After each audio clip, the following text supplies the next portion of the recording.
Tribunal, जो कि UGC net का बहुत ही इम्पोर्टेंट टॉपिक है और इससे बहुत सारे क्वेश्चन अभी तक बन चुके हैं। तो चलिए चालू करते हैं नेशनल ग्रीन ट्रिब्यूनल के बारे में।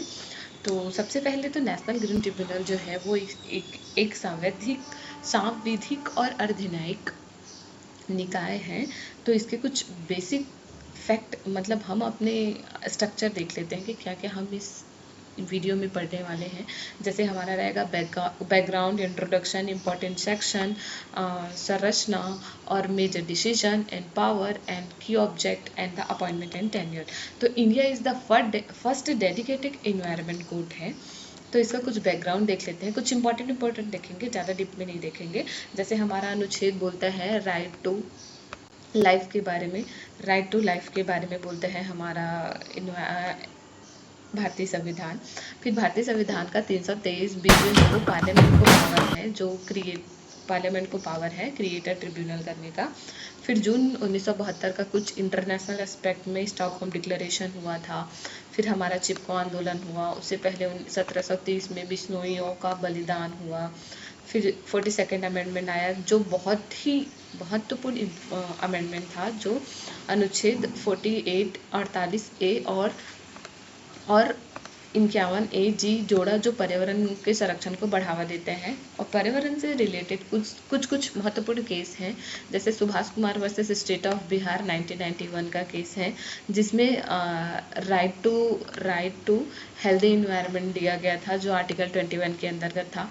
फिर 1992 का रियो डी जेनेरिया का जो पृथ्वी सम्मेलन हुआ था, वो इम्पोर्टेंट था, इसमें एस्पेक्ट में देखते जाना। फिर green avenger of the India case, जिसे Taj Mahal case, oleum gas leak and the Ganga pollution act, जिसे महेश चंद्र मेहता कहते हैं।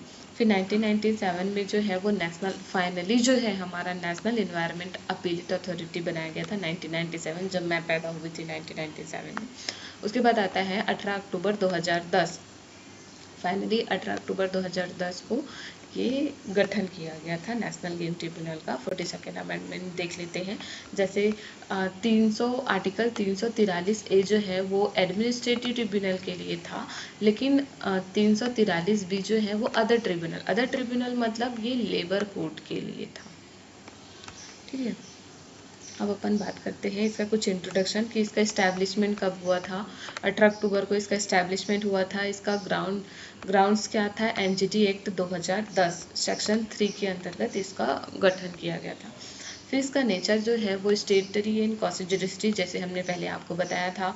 और इसका ऑब्जेक्ट जो है वो रैपिड डिस्पोजल है। रैपिड डिस्पोजल तो 6 मंथ के अंदर ही करना है। फिर इसका हेडक्वार्टर नई दिल्ली में होगा। इसका रीजनल क्वार्टर जो है वो भोपाल, पुणे, कोलकाता, चेन्नई में होगा। फिर इसका नोडल जो मंत्रालय होगा वो एक environment, forest and climate change से रिलेटेड होगा। फर्स्ट चेयर में लोकेश्वर पंडा जी होंगे। इसके वर्तमान अध्यक्ष जो है वो आदर्श कुमार गोयल जी होगा। India is the 3rd country established green tribunal. उससे पहले ऑस्ट्रेलिया एंड न्यूजीलैंड जो है वो इस्टेब्लिश कर चुका है। फिर इसको हाई कोर्ट का स्टेटस मिलेगा, जो नेशनल ग्रीन ट्रिब्यूनल होगा उसका। फिर हम ये कुछ देख लेते हैं, जैसे नॉर्थ जोन में नई दिल्ली को रखा गया है, साउथ जोन में चेन्नई को रखा गया है, ईस्ट जोन में कोलकाता को रखा गया है और वेस्ट जोन में पुणे को, लेकिन सेंट्रल जोन में जो है वो हमारा भोपाल आता है।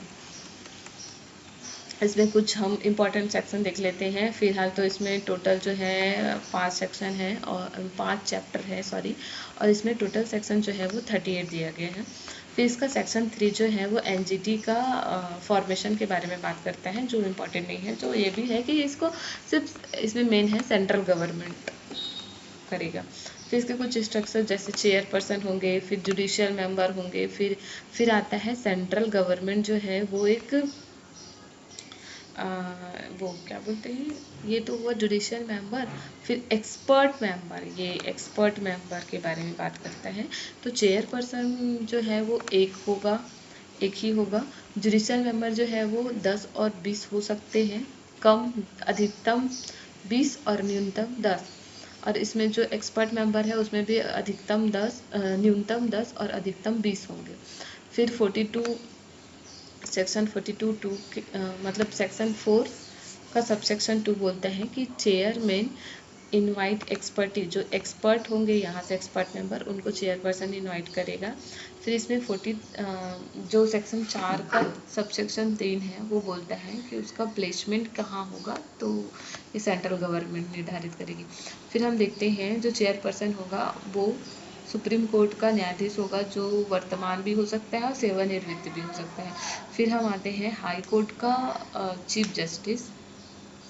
देख, सुप्रीम कोर्ट का न्यायाधीश होगा लेकिन हाई कोर्ट का चीफ जस्टिस होगा, समझ रहे हो इस डिफरेंस को।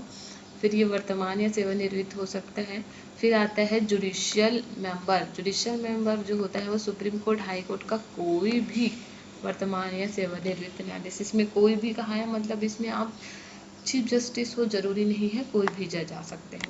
फिर एक्सपर्ट मेंबर जो है उसको 15 वर्षों का प्रशासनिक अनुभव होना बहुत जरूरी है, और कम से कम 5 वर्ष का 15 पर्यावरण संबंधित अनुभव।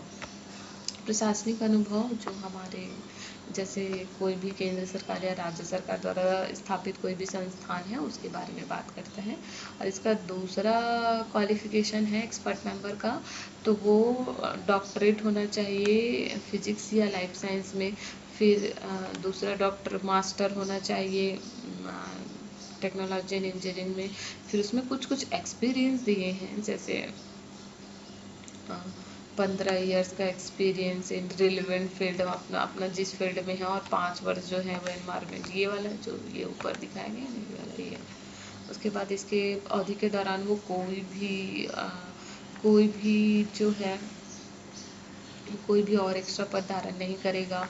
और जो इनका जो कार्यकाल रहेगा, जैसे इनका रिटायरमेंट हो चुका है उसके बाद 2 साल तक ये कोई भी केस में इन्वॉल्व नहीं होगा, मतलब शामिल नहीं होगा जो मतलब जिसका डिसीजन ये खुद दिए। फिर इसका जैसे सेक्शन 6 बताता है केंद्र सरकार द्वारा अपॉइंटमेंट किया जाएगा। फिर इसका चेयरपर्सन जो है वो चीफ जस्टिस से परामर्श के बाद अपॉइंटमेंट किया जाएगा, और इसके मेंबर को जो है वो सिलेक्शन कमेटी अपॉइंट करेगी। फिर इसकी पद अवधि और सेवा शर्तें जो होते हैं वो 5 वर्ष का होता है।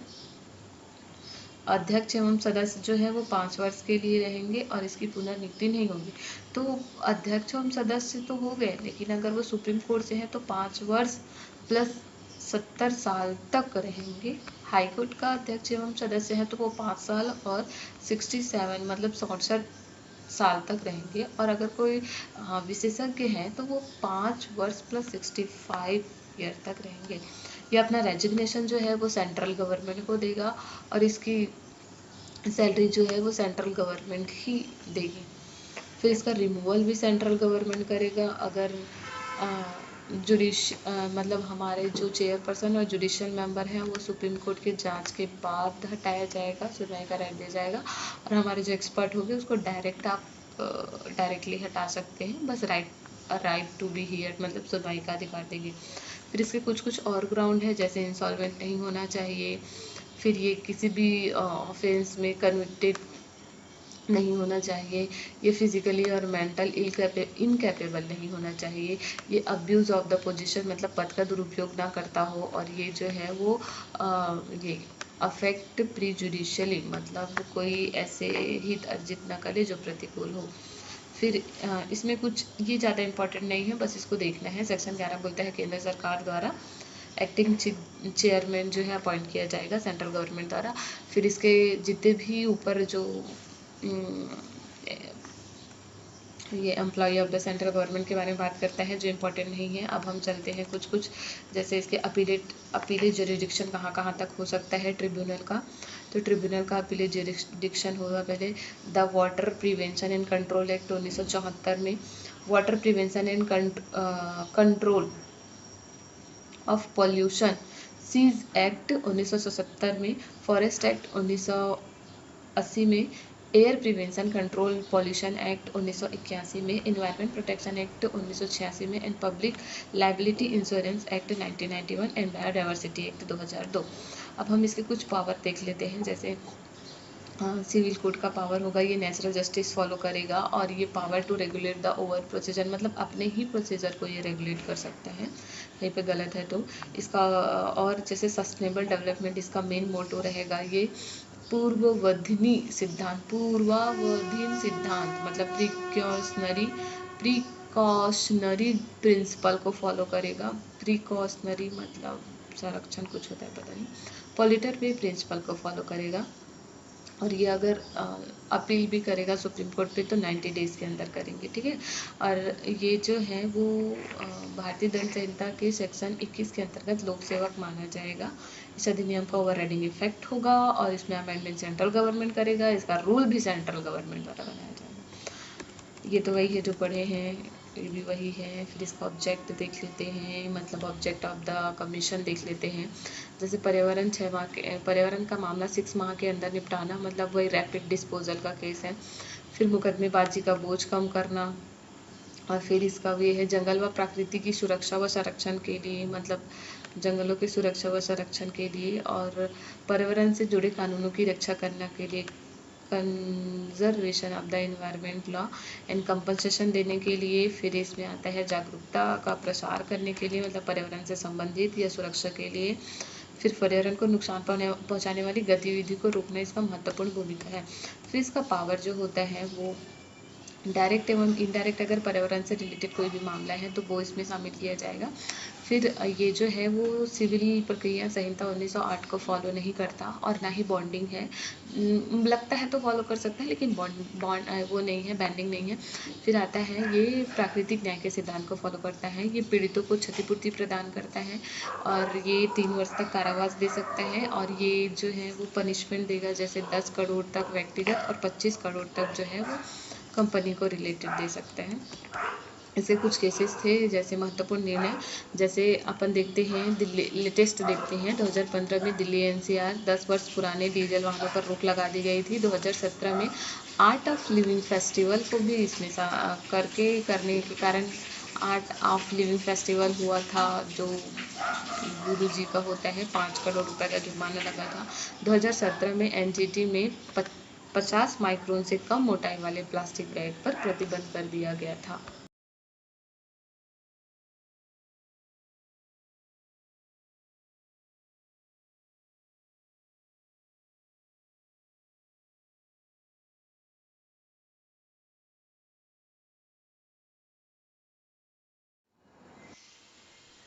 Hello and good morning.